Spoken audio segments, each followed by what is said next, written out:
What is going on, everybody? Welcome back to another episode of the Waterboy Podcast. It is episode 238. We got a very special list today of forgotten NFL stars. We're going to be going over some listers, boys. It's going to be fun.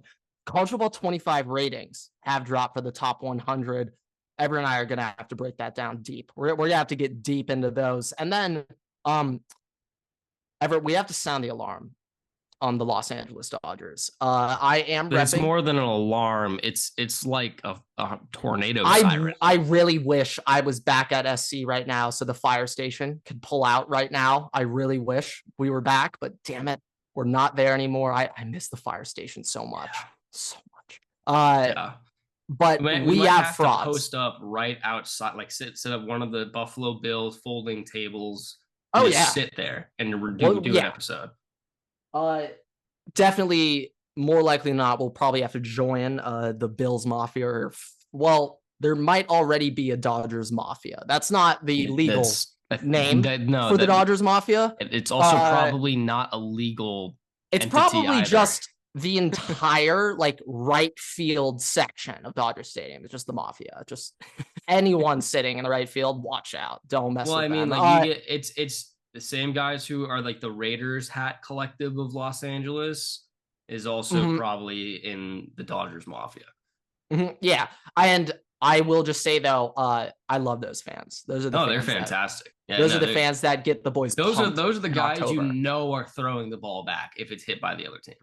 Yeah. And they will likely make contact with someone when they throw that back. Then those are the guys more likely than not they'll hit the base runner rounding second when he's hitting that run. More likely than not they'll hit him. But yeah, I mean, Dodgers sound the alarm. Do we want to just get that out of the way? Sad part out of the way right now. Got a lot of football to talk later on. I know there's a lot of football. I mean, look, we can mention it in short. Let's mention it in short. Let's try and keep this a little short and sweet. Yeah. I mean, look, the starting thing is the pitching woes continue to get worse. Glassman is now out. I mean, I don't know. Yeah, they call him Tyler Glass Cannon for a reason. I don't know what we expected out of him, but I mean, we're now showing why he's injury prone. I don't remember what the injury is, but our entire starting lower back strain, the Clayton Kershaw injury. The special. I'll be honest, though, lower back is way better than anything else. Lower back makes me think that he might actually, he might make it back. He might make it back. Well, this is what I'm thinking. Based off the past 3 weeks, past 4 to 5 starts, something looks a little off. I'm not saying he's completely dead broken. His last start, he had one really bad inning. He had a really bad inning where he's almost had 4 straight starts where he'll have one inning where it will be bases loaded, no outs or 1 out in the 4th. He's had 4 straight starts and he doesn't get out of that inning very cleanly, but he'll finish his start 6 innings, 3 runs, 4 hits. Objectively speaking, width-wise, he's doing his job. He's pitching well. He's just has 1 bad inning. And because of that, I'm thinking, he might not necessarily be hurt. We'll get into Bobby Miller in a second. That dude's hurt. He's not healthy. You could tell by the velo. You could tell by his spit. Bobby Miller's not healthy. Glass now, though, it's not the same velo concerns. Not even necessarily location. It just seems like he just goes out there, has 1 bad inning. He'll get 2 runners on, no outs, and just hang 1. And so because of that, I'm thinking, and with lower back, he might not actually be hurt. This might be the Dodgers DL here, where we're putting him on the DL to regain his composure. Give him some rest. It's right before the All-Star break too, so in reality, he might miss 1 start. Yeah, which scheduled. So this would be the time to do it. And also, I got his page pulled up. Just want to make sure I have this correct. Yeah, Glass now, as of right now, this is the 2nd most innings he's ever pitched in a single season in his career. Okay, which I would say the second time in his career he's broken 100 innings in a single season. Which I would say at this point in the season, having this be his concern, it's pretty good. It's yeah. Hey, yeah. It's way better than injuries he's had in the past. I'll take lower back over any arm injury or anything. The only problem with lower back injuries is just that it can become a chronic issue, which just like Clayton. Kershaw's had a bad lower back since 2016. But hey, I mean, if you're gonna go and have the career, if you're gonna go have the regular season career that Clayton Kershaw has had, hey, I'm cool with that. I'm cool with that. According to adjusted ERAs, according to ERA and everything, Clayton Kershaw's the third best pitcher of all time. Yeah, hey, I'm cool with that. Just do not have his playoff career. Like, no. We don't want that. Yeah, we don't want that. No. But yeah, with Glasnow, he's on the DL right now. But hey, once again, this is the second time in his career that he's broken 100 innings. Okay. No, he was always a risky investment. He's still probably on pace to break his career total for innings in a season. Oh, yeah. He's 11 innings away. He will break it. Yeah, he will break it quite comfortably. So within 3 starts, I would say I'm pretty okay with that. If he's just needs a little break right now, we're doing that for management. That's cool. We're Kawhi Leonard load managing him, and I'm fine with that. Yeah, I'm more than chilling. Kawhi really is getting load managed right now. We don't have to talk about that. Yeah, but Bobby Miller, though, on the other hand, like the velo's down, spin rate's down, the command's gone. He's hurt right now. Bobby Miller is hurt, and he is. His 15-day Dodger DL should be an actual DL stint. He is not healthy right now. He did get rushed back. If you look at that very first start this year, I was like, ooh, Bobby might be nails this year. Bobby might be in for a good one. And then you could just tell in that second start, why is velo 3 miles an hour down after one start? What was his injury happened? Again? Was it shoulder? What did he have? I can't really remember. But I mean, that's the problem with the Dodgers. Shoulder inflammation. Yeah, that's not good. With the problem with the Dodgers having so many pitchers on IL, like they're going to try and bring a couple of these guys back faster because like they need to stay competitive. And Bobby, unfortunately, 100%. I totally understand. Like, and we're rushing guys back. I think that if you're going to give Glasnow that DL treatment, Bobby should kind of be in the same boat. Like I would rather I'd rather lose. And like, look, right now, let's think about this. All right. I don't know if Bobby has been put on the DL right now. I think he might have.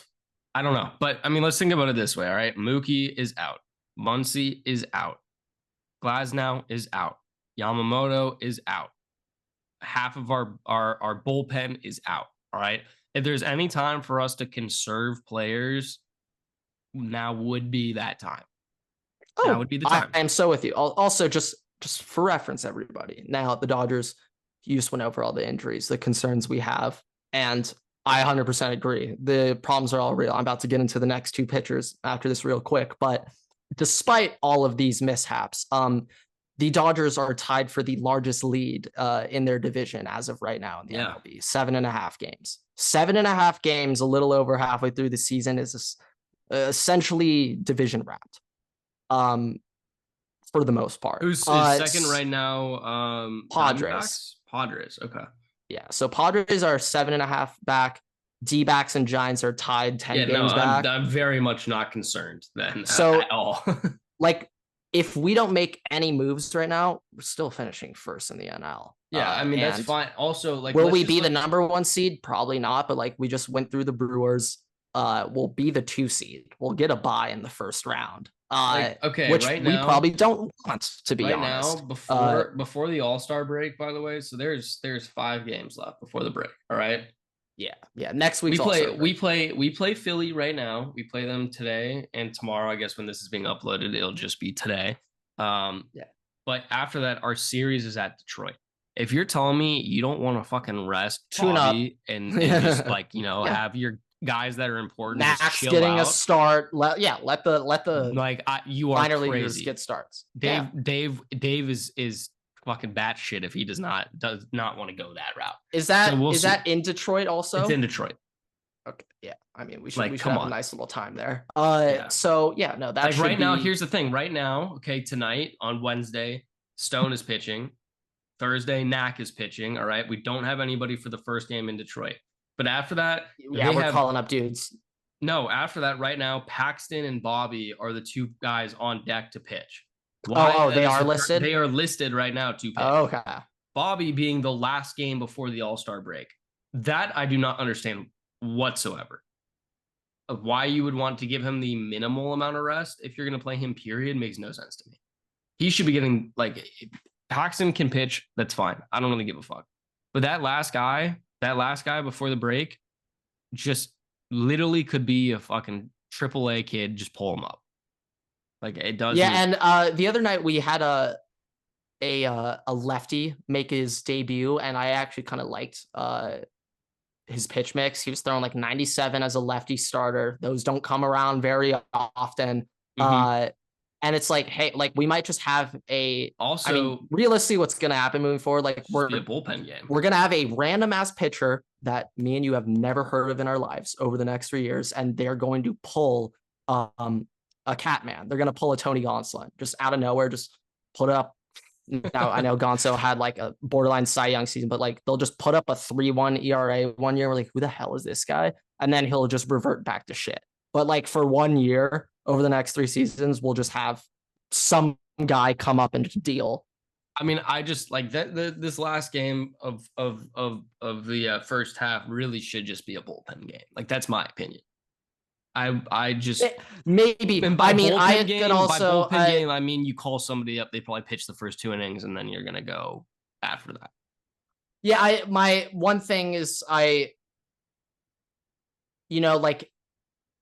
you're right. I'm with you. Like especially with pitchers, I have no problem with more rest. Hitters, you're fucking hitting up till that last day. And if you're not going to the All-Star game, you better be in the cage every single fucking day. But from a pitcher perspective, like I want as much time off as possible. And like my only concern of the bullpen game is one of the relievers will be forced into picking up a double shift, getting 2 innings, and they're throwing 30 pitches. But ultimately, though, then you kind of I'm with you that I'm with you though. Call up someone in AAA, go and pitch, give them a debut. And you pray that they have a good start and you found a starter. Yeah. I mean, that's honestly the best situation. You're like anytime, especially like you're going treat as a tryout. Right now, if there's any time to do that, it's versus one of the worst teams in the MLB going into a break. Like this is the one time where it really doesn't matter because when you're going in the playoffs, I also feel like making one of your first ever MLB starts in Detroit is like probably one of the least pressured environments you could create for a Dodger. For sure. One of the least pressured atmospheres you could create. Better than debuting at Dodger Stadium. Way better. Like at a big time stadium, like at Yankee Stadium, like in Atlanta, like at the bank, like okay, no like I don't want that. The thing, but even if you were to debut in Oakland, Dodger fans don't give a fuck. They'll travel up there and they'll buy the tickets. Well, that and also the fans like, for Oakland that would be the there. best debut location because there's so little people. You won't be pressured. Well, no, it'll feel like a COVID year. It'll be great. There will be no Oakland fans there, but Dodger fans, they don't give a fuck about the disputes. No, you're right. That's a problem. I mean, and if you do poorly, they'll let you know. So you're right. That's the problem. That's why I'm saying it can't be Oakland. Like that would be the alternative here. So it has to be Detroit. Yeah, Detroit, amazing place to make your debut. I would say there. I think Miami could be a nice place, and I'm thinking just because it's indoor, ball doesn't fly too maybe far. A little bit. That's what I'm thinking. But like the old Metrodome could be a nice debut. Could be a nice debut spot. Well, still with the old Metrodome though, Twins fans like at least the right field was vocal. A little either right field was weird because they had like the bench like bleachers up. Because remember it was a football. But I don't know if that made it. Yeah. But I don't know if that made it easier to hit home runs to right field or harder. Maybe they had a small one. I have no idea. Whatever. Let's not get into it. Let's not get into it. Waste of time. But Bobby Miller's off baseball. Yamamoto, hey, we're rooting for him long term. I mean, after that Yankee start, you might not be. I hope. You keep saying you wish it was his elbow. Wish it was the elbow. Just so we have an out. I'm trying to protect us here, okay? And then also Walker Buehler officially dead. Yeah, he's not good. this is kind of just last little closing thought. Going into the season, I kind of thought we had an abundance of starting pitchers. We're also adding this guy Ohtani to the rotation next year. Yes. But I wasn't even just thinking from a 1 year perspective, but from like a 2 to 4 year window, where I thought we had a plethora of starters who were both reliable, skill wise, big game pitchers, and health wise, just getting through the year. Now I don't know if we have any. Going into the year, I thought we had like 3. As of right now, like 3 months into the season, I'm not sure if we have any. But I will be honest, I don't know if there's any pitcher in the MLB right now who is a guaranteed, consistent starter, good to go in October and throughout the season. I don't know if there's any pitcher. That would actually be the only answer for now. Paul Skeens. As of right now, he's the only answer. That's it.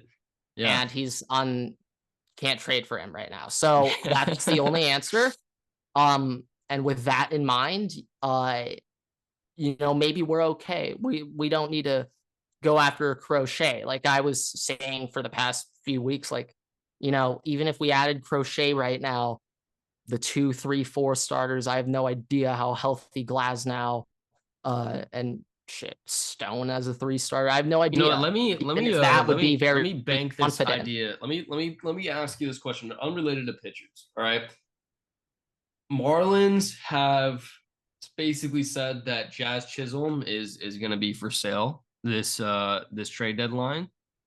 Would that be a player you would see or want the Dodgers getting, considering he can help in the outfield or at shortstop? I think Jazz Chisholm would be an awful addition to the team, considering he hates Miguel Rojas and publicly said he was an awful teammate and captain. I forgot about that. Like dead ass, he would be an awful addition. I gonna have to DFA Miguel then. Yeah, no, I don't want Jazz. I'm pretty sure you just get him for 1 year anyway. Yeah, I do not want Jazz. This is also he will one probably of the lowest OPSs of his career. He'll probably be the deadline guy, I would say. For I think Crochet is gonna get dealt. Jazz is gonna be a big name too. I think Crochet is gonna get dealt. I honestly think we're gonna trade for him. And it's just, you get him for another 2 seasons after this. Yeah. As of right now, hey, this is kind of like a breakout season for him.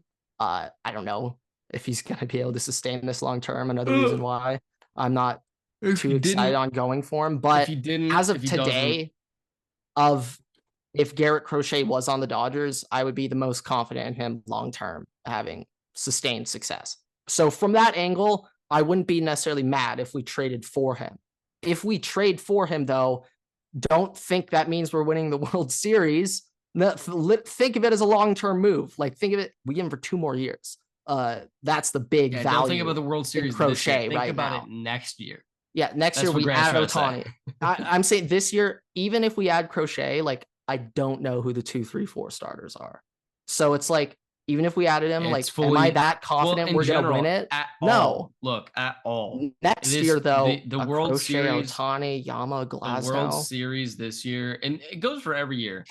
The biggest thing in the Dodgers' way, 1 is the Dodgers in the playoffs, and 2 is injuries. And this year, because of the way the injuries have fallen,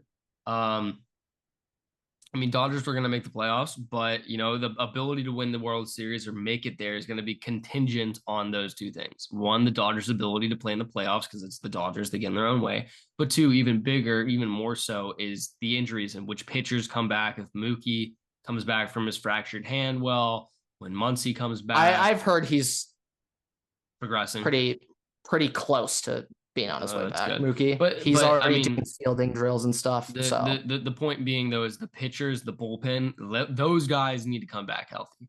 And it is much more difficult for pitchers to return to the same status where they were before injury than it is 100% a hitter or a fielder. So I still can't get over how Blake Trinan not only sustained his velo, but he added spin after injury when he came back. I don't know. He's built different. Blake Trinan just built different. So no other way to say it. Okay. Well, Grant, on this day, all right, we celebrate a week from today. We will be playing the new NCAA game. Okay. Oh yeah. And as of today, the base rankings, top 100 players have come out. I have to ask you this. Let's embrace debate. How much money did Deion Sanders pay EA to make Shedeur the highest rated quarterback in the game? And was it under the table, or is it like it's trackable? I think well because it's Prime paying EA. Don't think they need to make that private or anything. You know, if anything, that might be like a flex according to Deion, to have that out there. So probably public, disclose information. And I would say,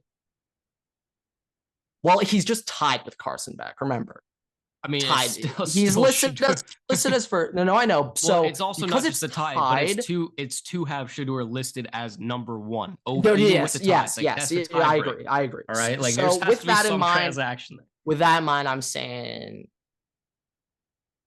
500. Yeah, that seems all right. But I think the better question is, how much money did EA pay Eli Manning to do that commercial with Archie and to have Archie? Now, well, okay. the bigger we gotta is how much money dive into this real quick. How much money did they pay Archie to get him to do anything? Just $600 and a copy of the game. Okay, that's it. Yeah, definitely just $600. Not that. I heard Cooper got probably a couple $100,000.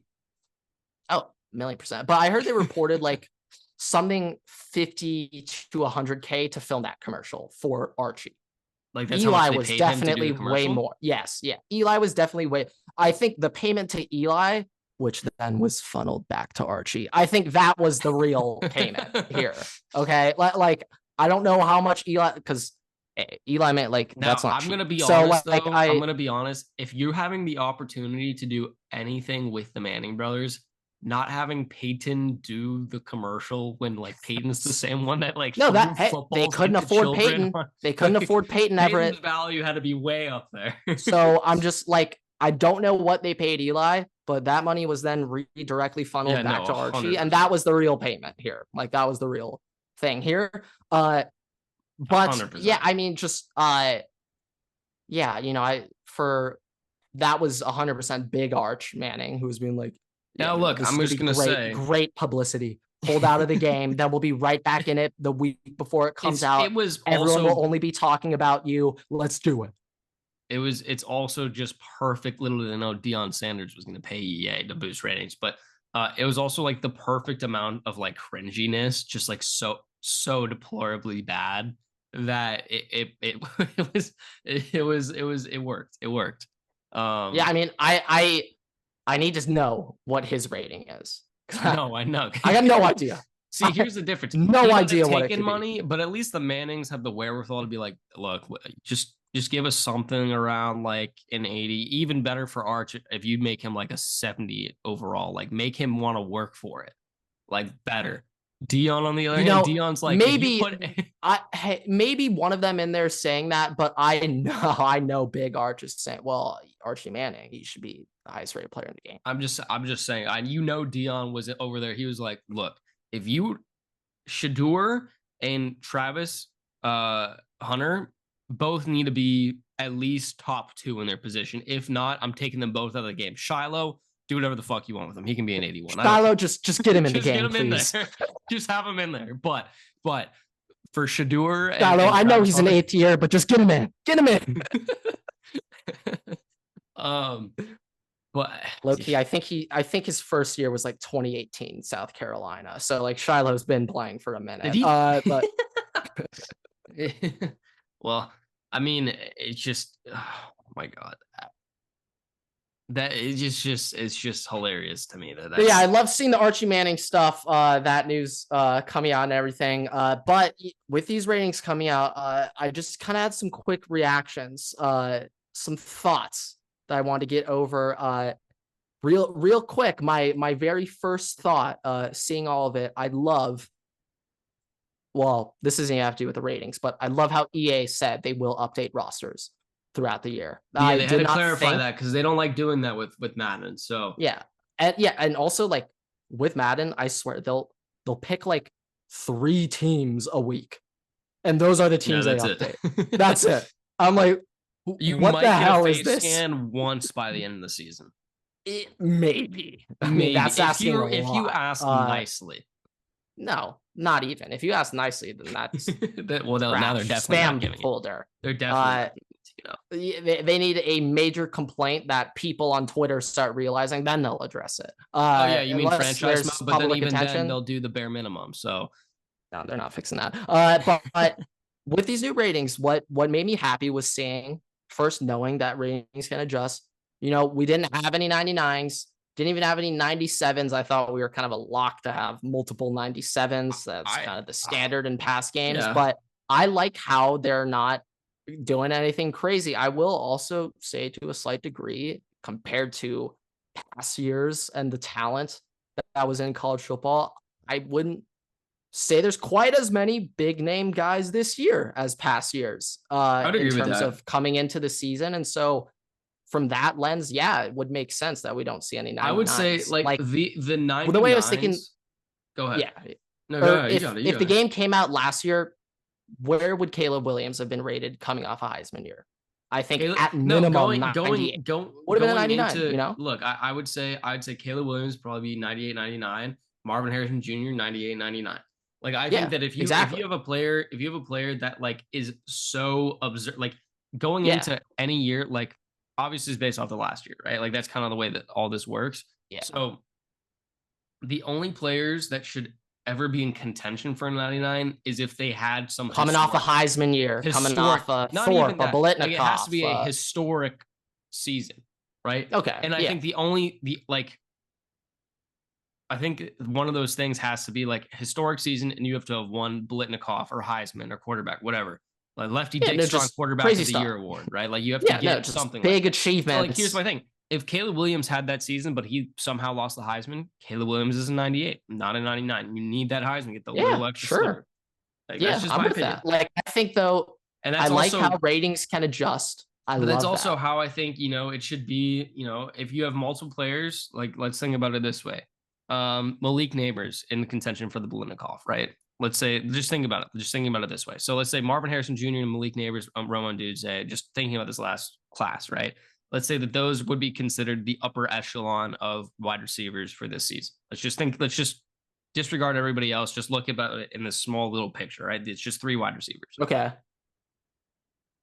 I think that, let's say hypothetically, like, I think that you can only ever have one player in each position rated 99 because that player needs to have done something and they need to have won an award. Like you can't have Marvin Harrison Jr. be a 99 and Romo Dunze be a 99. Like ultimately I'm with that. Yeah. It needs to be one distinct player that, they earned this, right? So if Malik Neighbors won the Biletnikoff, Marvin Harrison Jr. didn't, Marvin Harrison Jr. is a 98, Malik Neighbors is a 99. Like that's just my, there always has to be a distinction.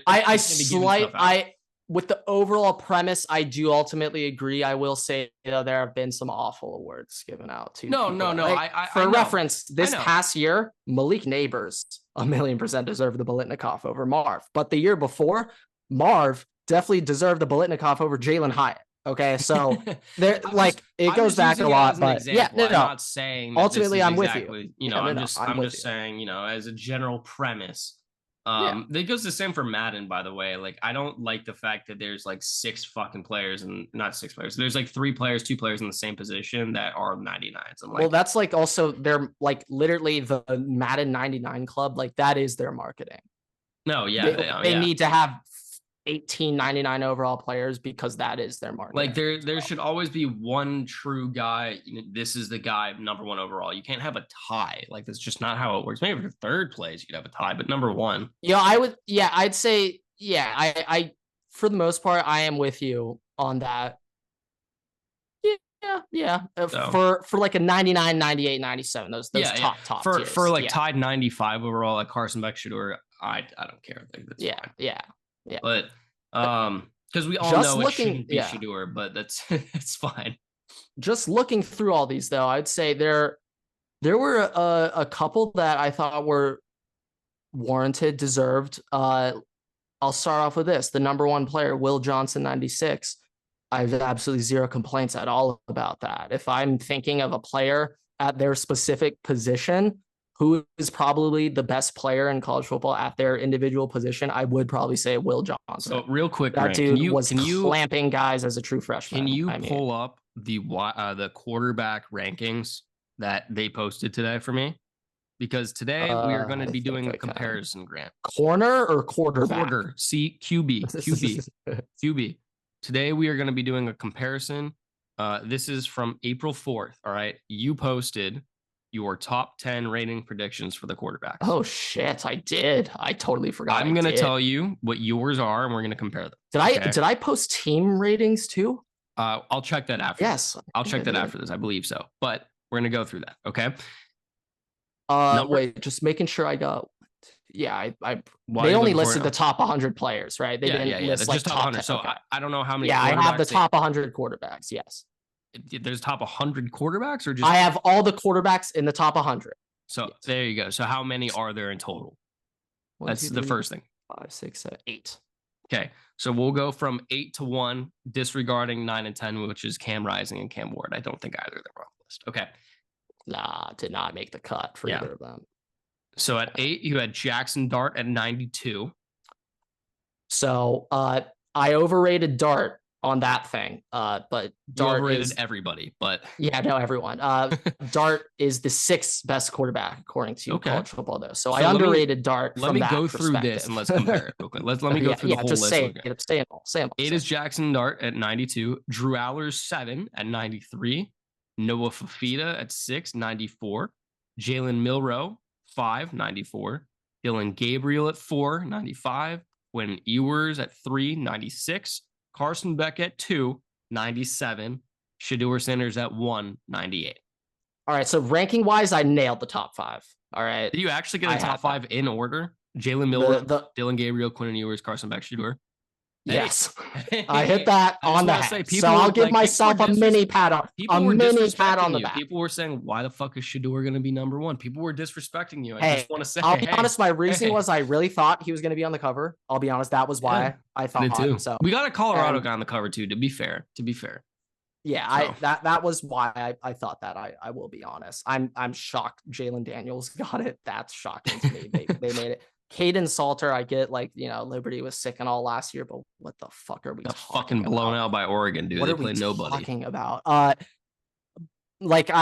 feel bad. I underrated Jackson Dart. I'm shocked Noah Fafita didn't crap. That I am. So he's top 100. I am very surprised by that.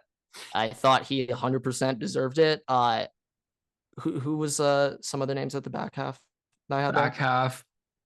You had Ward and Rising. Yeah, no. Yeah, Ward and Rising were 9 and 10, but you had Drew Aller at 7. Yeah, Drew Aller, that was egregiously bad. I was thinking Penn State hype. That was awful. I'll put a finger up on that. Now, I can't remember. Did EA release team ratings, like the top 10 ratings for them? I think they did. Yeah. Oh, they did. I think they did. Yes. All right. So this is what you had, because we forgot to compare this. All right. Here's who you had for your top 10. All right. You had, if this I just would like to cooperate, up the team ratings real quick. I'm just going to go through this.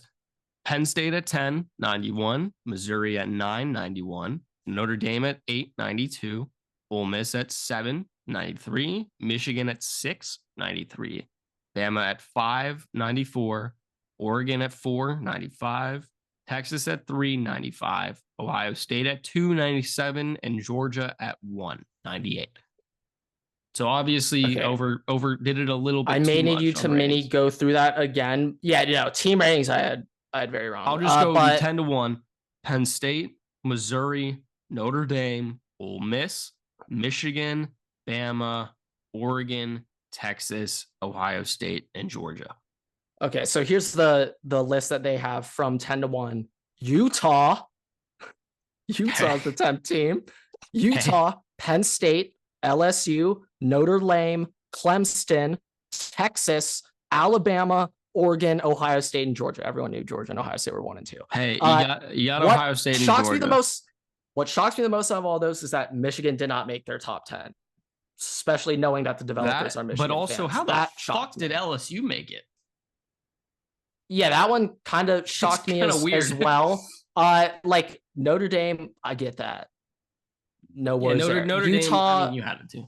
We might be boosting them up slightly. It's not slightly. That is more than slightly. Well, I guess in theory at 88, Penn State, Utah, Michigan, Florida State, Miami, Texas A&M, and Ole Miss are tied, technically. Okay.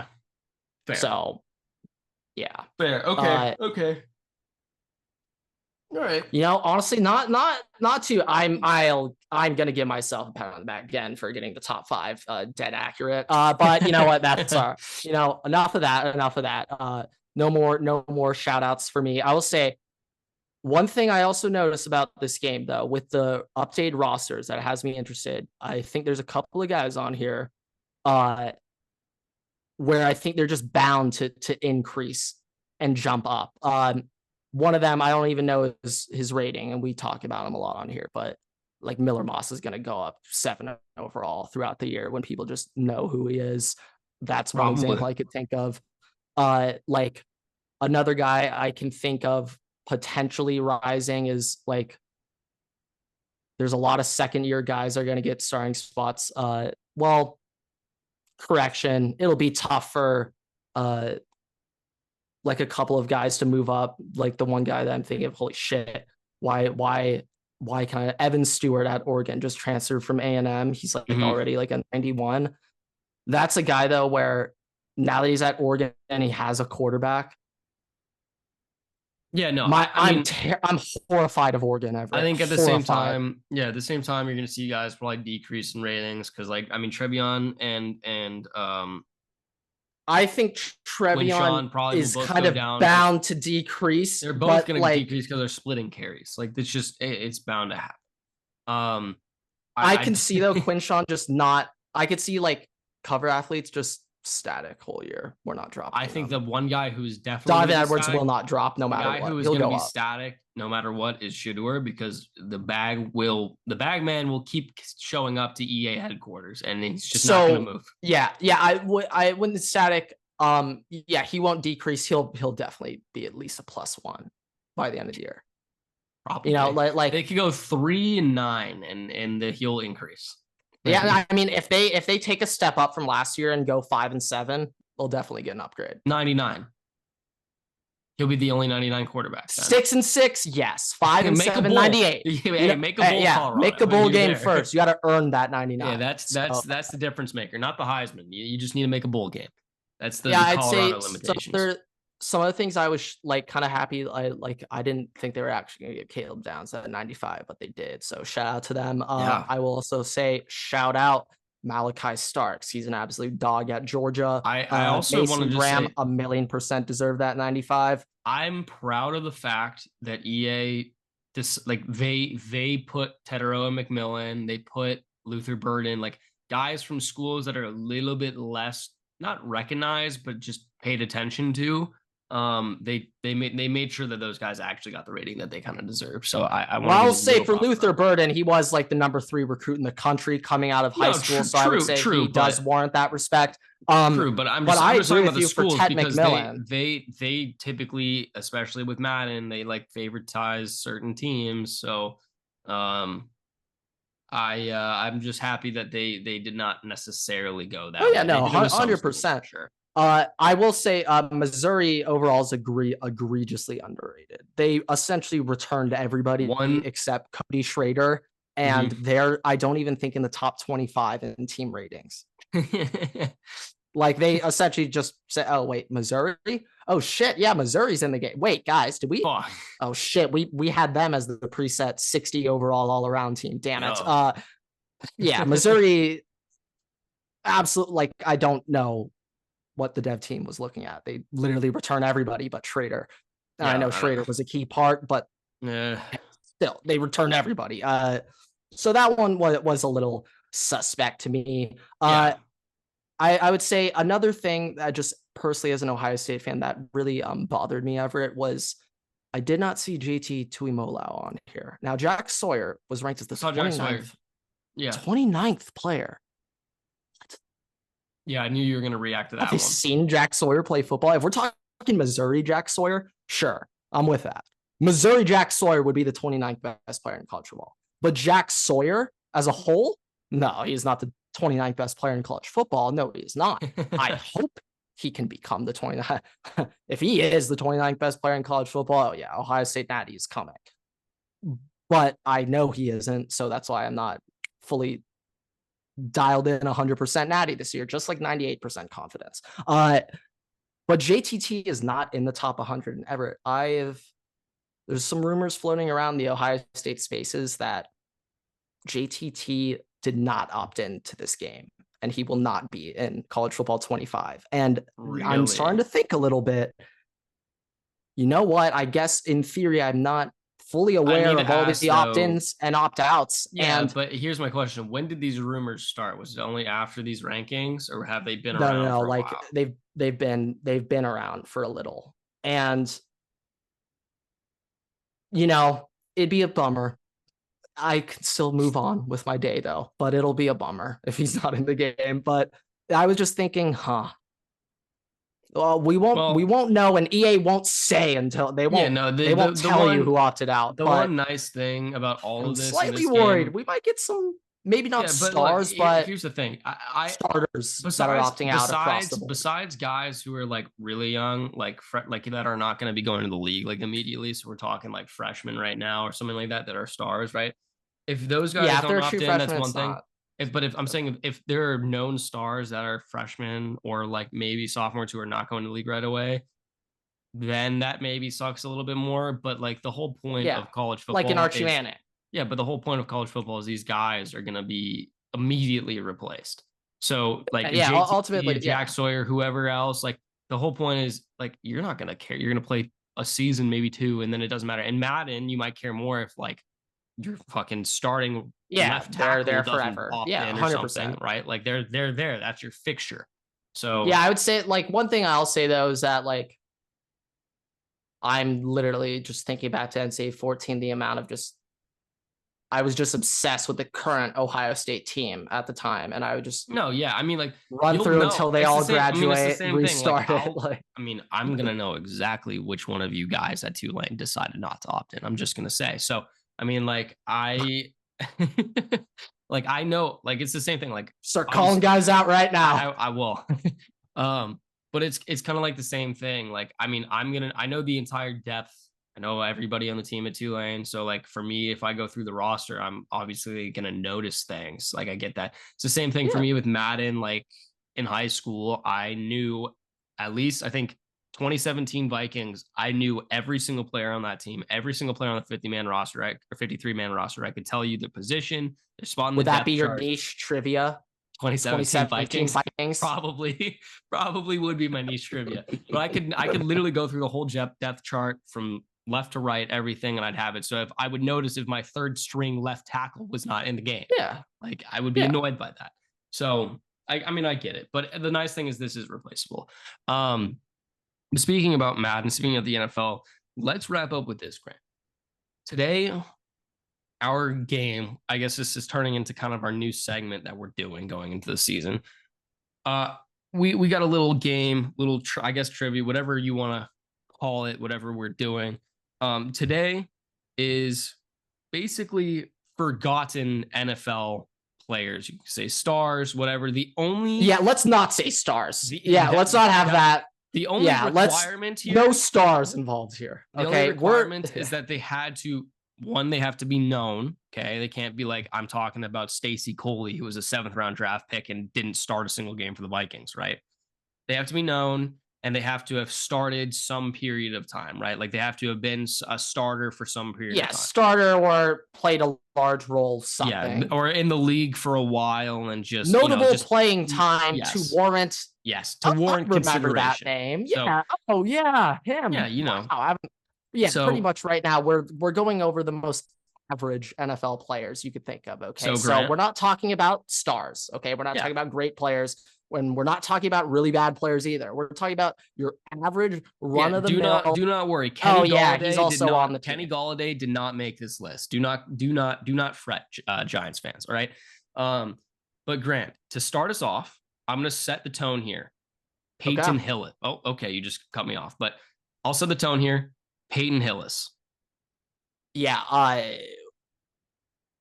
The most undeserved video game cover of all time. I think he deserved it. I would say he deserved it. That was a legendary run by him. I'm just saying.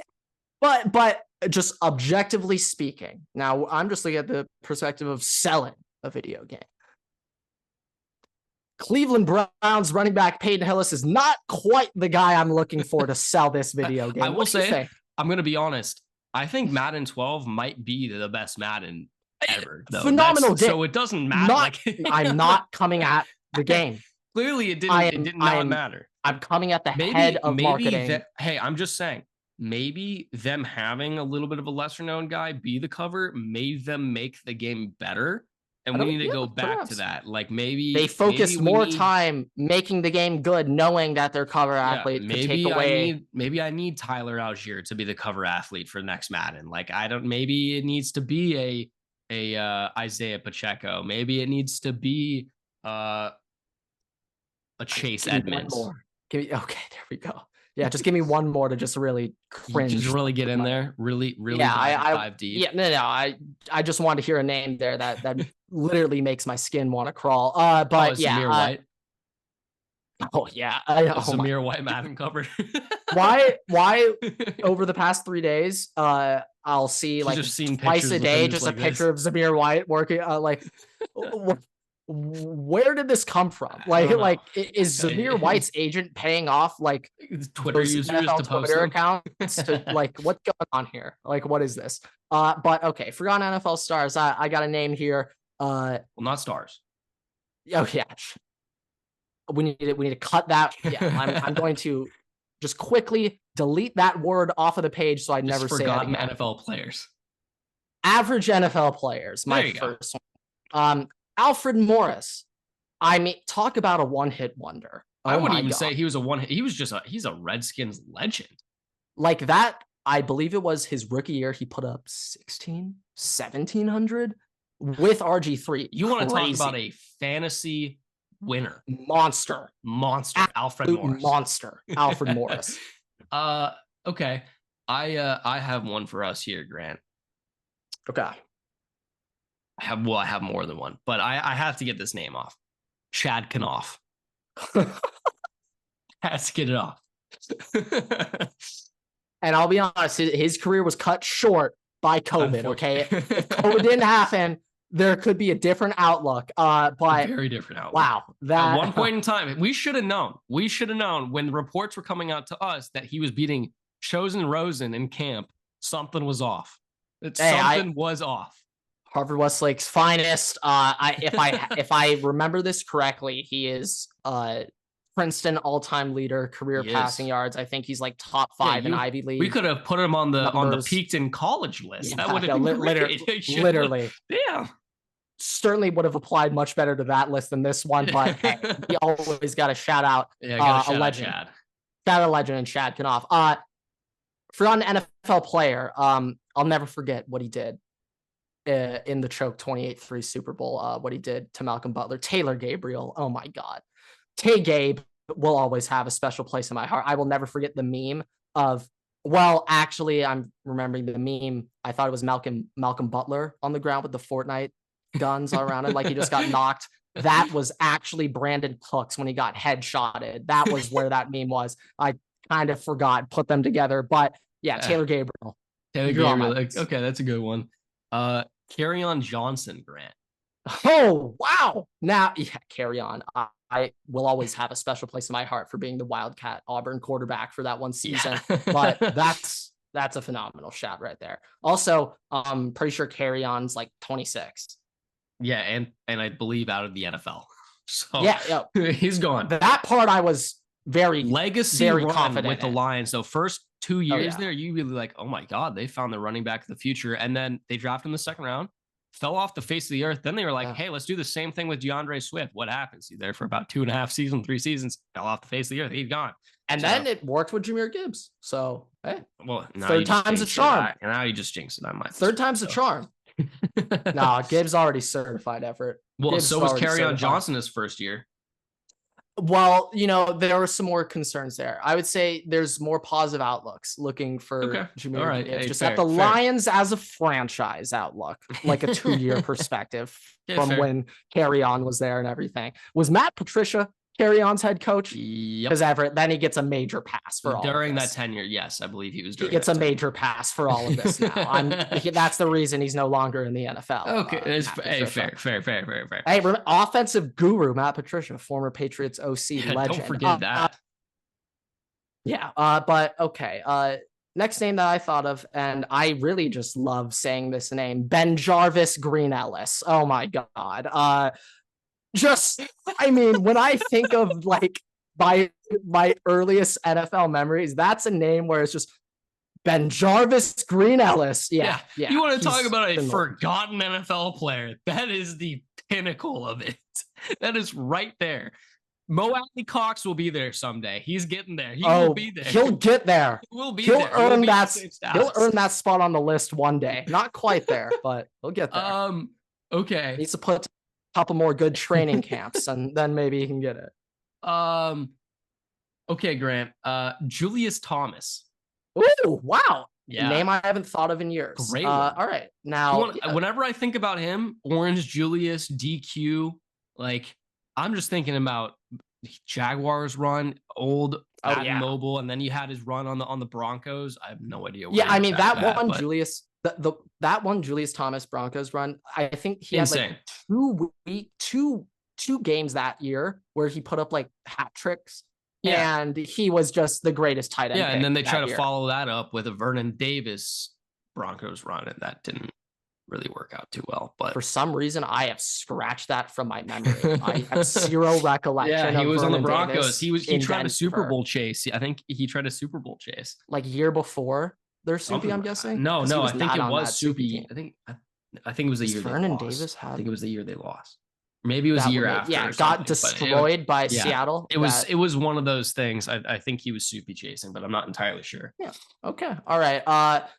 Next kind of forgotten player that I was looking at. I also just love saying this name. Ruben Randall. Okay. Ruben Randall. Yeah.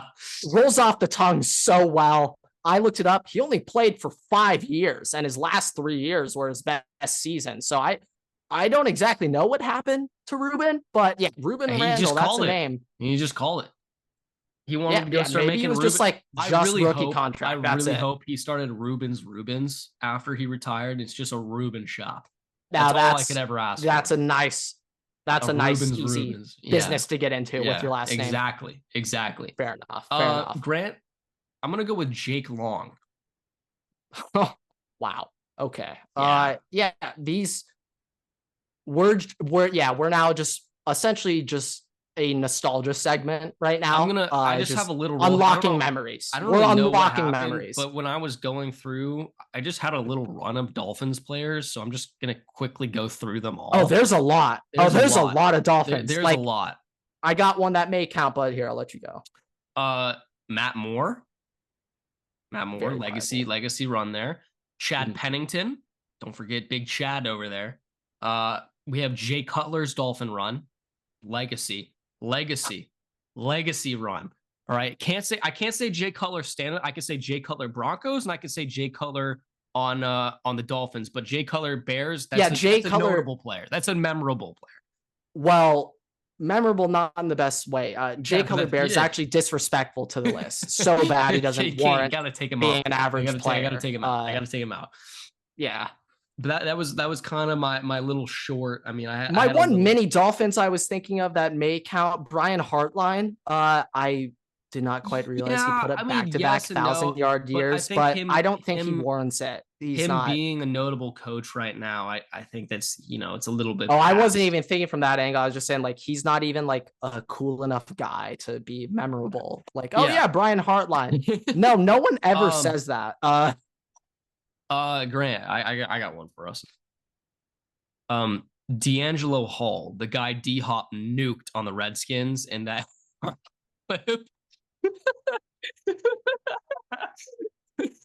second you said D-Hop, I had an idea of who that was right away. Where I was going. Well, I mean, that's just one of the greatest clips. Not even just Hard Knocks moments, just sports moments of all time where you just see two athletes, I guess, just behind closed doors, not in a game, but you see the competitiveness come out in D-Hop. I mean, D-Hop said it best. I don't start it. I just finish it. Okay. That D-Hop said it best. D'Angelo Hall, the guy D-Hop nuked on Hard Knocks. What other way could we go?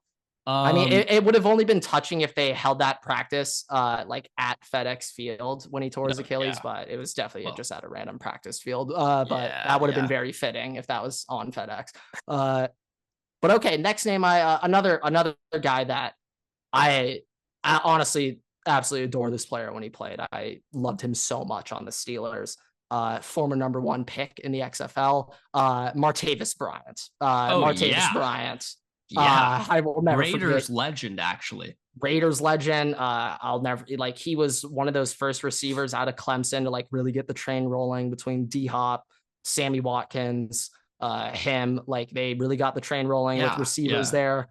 I got another Steeler for us, D'Angelo Williams. Okay, yeah. Now Steelers, honestly, I feel like they've had a good revolving door rotation of running backs, and they had a good amount of guys that I had written down. But yeah, he was definitely my number 1 option if I were going to go there. Another guy, you're going to like this because of what he did to the Packers to go to the Super Bowl, but Jermaine Kearse. Oh my God. I had him too. Jermaine Kearse, absolute dog. Love him so much. People forget Jermaine Kearse. That Hail Mary against the Packers to go to the Super Bowl. What team was he traded to? Because he was their Jets. only. That was when the Jets didn't have wide receivers. They traded him to the Jets, and he went on a low-key legacy run for Jets wide receivers because they didn't have anything. But Jermaine Kearse will always have a special place. In that same vein of Seattle Seahawks Super Bowl wide receivers, Ricardo Lockett. Now, Ricardo Lockett, prayers up. I think he's okay now. Pretty sure. Yeah, I mean, I was just thinking of Legion of Boom era Seahawks receivers. Golden Tate and Doug Baldwin are too good to be on this list. But I didn't want to disrespect Dougie B like that. No, Dougie B was so nice. I will say he retired at 29. This is a borderline. This is a borderline. Same era, Mohamed Sanu. Yeah, I was seeing him. I think he counts. He counts. I would say I don't. I think it's probably just because of the name and how it's a recognizable. It is, if somebody saw it written down, you'd be Mohamed Sanu. Everybody our age knows who Mohamed Sanu is. Yeah. I mean, I would agree with that. But ultimately, he's on there. Okay. Another name that I was thinking of. I'll save my funny one for a little bit later. D.D. Westbrook, absolute legend coming out of Oklahoma. I think he was a 2nd-round pick, so didn't quite Jaguars. live up to the hype. But D.D. Westbrook was amazing out of Oklahoma. The same class as D.D. Westbrook, Auden Tate, Bengals wide receiver. Yeah, the On Tate fan club is up and going. Shout out Ian Harris. But yeah. Mm-hmm. Yeah, that just the first thing that came to mind was the Auden Tate fan club to me. I was like, I gotta put him down. He has to make it. Yeah, fair enough. Next one, I gotta shout out Chargers legend here, Tyrell Williams. Random years where I'm like, what? He's putting up 1,000? Where did this guy come from? But yeah, I mean, Tyrell Williams, bit of a homer pick there for Chargers, but yeah, Tyrell Williams. I mean, if we're gonna do homer picks, I got a couple. But Grant, I'm gonna go with Greg Jennings. Greg Jennings, I broke my leg. I got the team on my back. Now, Greg Jennings, you would know very well. In division, rival player that you had to watch throughout a lot of your NFL fandom as a young lad, as a youngster. I feel like that Greg Jennings put the team on my back clip is so legendary that everybody just knows him. Yeah, help me out here. I'm looking through him like, hey, I know this could also just be you might be hating on him a little bit. He's a two-time he was Pro good Bowl. He was good on the Packers. I think he's too good to be on this list. Okay, I'll substitute. Because a guy I was thinking of, which I would place him same type of stratosphere, was Jeremy Maclin. I was like, he's too good to be on this list. I think J-Mac might. I was looking at, he had 6 straight seasons with 800 to 1,400 yards. I was like, damn, I did not quite realize Macklin did that. Let's go this route then. Captain I was thinking of Roddy White, Dwayne Bowes, and I'm like, no, they're too good. Let's go this route then. Let's go this route, Grant. Captain Munnerlin. Let's go that route. All right. Okay. Yeah, this is now a nostalgia list. We're just we're unlocking memories. That's simply what we're doing. Yeah, you know what? I'll unlock a memory too while I'm at it. Hard Knocks legend Antonio Callaway. Yeah. Well, I'll never forget the Hard Knocks scene where they're like, I'm not sure if we've ever found a more talented 3rd round receiver in our lives, but if only he didn't have all of the off the field issues, then he would be a first round player. Only he gave a shit. The only issue is that he has all of the off field issues. So Antonio Callaway. Okay. Let's go with CJ Beathard. Still in the league, but you forget he exists. Only man, by the way. Who is the only man to have defeated Aaron Rodgers twice in the And can you also remind me who that other guy was to take down Aaron Rodgers? Can you remind me? Because I know, I remember. I honestly don't remember. Josh Rosen. It was Chosen Rosen. That was the first one. It's Josh Rosen. It's like, I don't know where you found that stat, but that clip did numbies. No, yeah, seriously though, could not tell you where I found throw that on your LinkedIn. Throw that on your LinkedIn. Was it twice? Was the only other quarterback that's beaten him twice in a season? I forget what the stat was. I just remember CJ Beathard did it twice, and Rosen was the other. I'll have to pull that one back up. I'll have to pull that one back up. Interesting times. But yeah, another legend, real quick. Nathan Peterman. Gotta shout him out. I would now, of course, he had the infamous, what was it, 6 interceptions? I believe correct? So. Yeah. In a half. And somehow. Now that's so bad that he has become average and made it onto the list. Somehow John Gruden still fell in love with him though. Oh yeah. I mean Gruden. Phenomenal quarterback, can't great content. Love the show. Never forget Andrew Luck, Spider 2Y Banana. Never forget. But football coach, yeah, those days are behind him. Those days, very well behind him. Last name I had on here, Dante Moncrief. That one was just my legend. What the hell name. Colts legend over there. Let's just get that one out of the way. I'll be honest, my list. I'm out of my list. So I have a lot more here. I'll just quickly go through. We can have some fun here.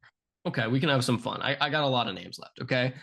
First of all, Davis Webb, current quarterback coach for the Giants, I'm pretty sure. Oh, we have gone over that. Yes. We have gone over that. Bilal Powell and Chris Ivory, both Jets running backs. Yeah, I was going to say any Jets running back from like post Matt Forte when he went to the Jets, pretty much. Any of those count. They all count. All of them. Duke Johnson. That's a good one. It's a good one. That's a good one. That's a good one. Now, this guy, I would say probably isn't. He was actually like a pretty good player, but just a forgotten player in general. This would fall under the stars category. But Sidney Rice. Oh no, he's on the list. He's on the list. That's kind of disrespectful to Sidney, but I'm saying he's on the list. Yeah. Okay. All right. Mike Wallace. Yeah. If you're saying Sidney Rice is on the list. Yeah, Mike Wallace is definitely on the list. Josh Gordon, Grant.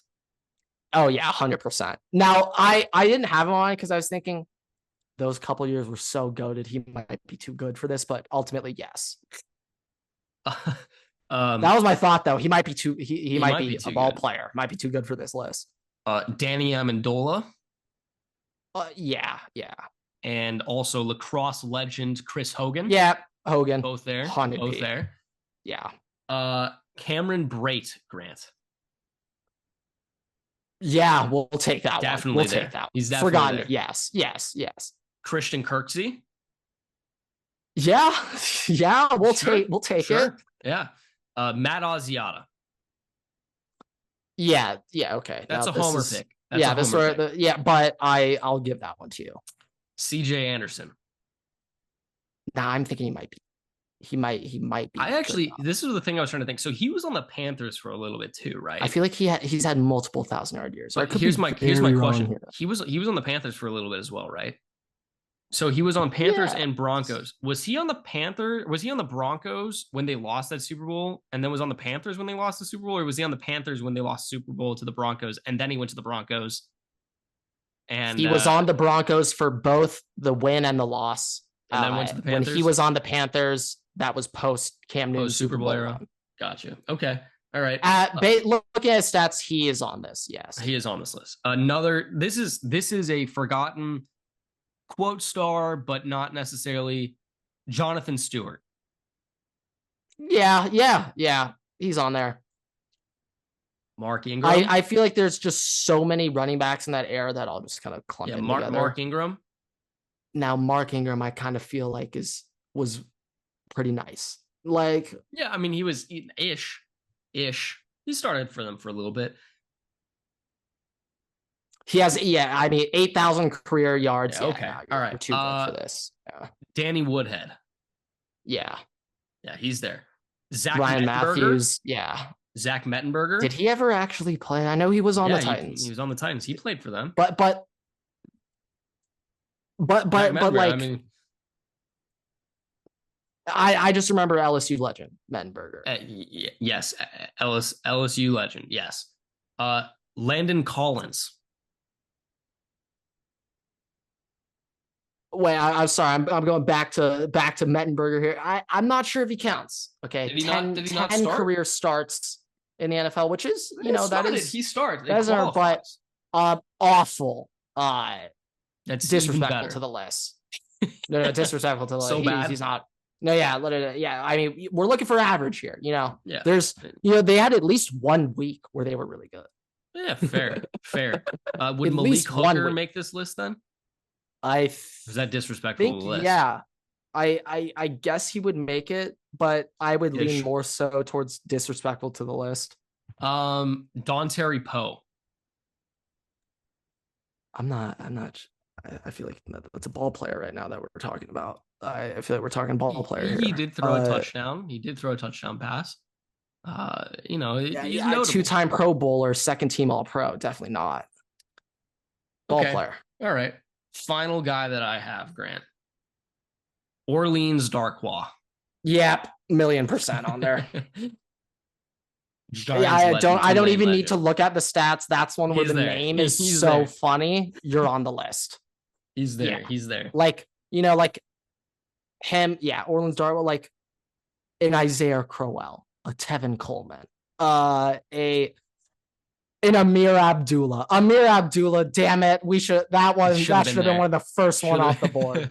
Amir Abdullah should have been one of the first off the board. Damn it. But yeah, no, those are the exact guys I'm looking for. Like exact type of players right there. Like a Tariq Cohen, mate. Yeah. Tariq Cohen. Yes. Yeah. Unfortunately. Ty Montgomery. Yeah, you want to talk about forgotten legends. Disrespectful almost. He had a good season. He had one good season over there. Jordan Howard, Grant. Yeah. He's definitely there. Yep. Yeah, no, I mean this is going places right now. The lists are game right now. We've got some names, but we got some. Yeah, I mean my list is run dry. I've got he's out. I'm searching right now, and for the sake of you guys. I'll tap with you. But with that, I think we're going to wrap up the episode. We'll tease a little bit for next week. We teased last episode that we're going to be live streaming next Tuesday for the release of this game. We said we were making our own league. Next thing is, Grant, there is going to be a wheel involved. That's the next little teaser that you guys get. But with that, thank you guys so much for watching, listening, Raise 5 stars. You can find us on Spotify, TikTok, YouTube, Twitter, and on Instagram at Waterboy Potty. You can follow me and Grant on Twitter at Everstakes and at Waterboy Grant. We post new episodes every Tuesday and Thursday on YouTube and all podcast platforms. Make sure to subscribe, turn on notifications so you don't miss a single episode. We also post on Instagram and on TikTok every week, so make sure to check us out there for exclusive content. With that, we'll see you guys in the next episode. Waterboy's out.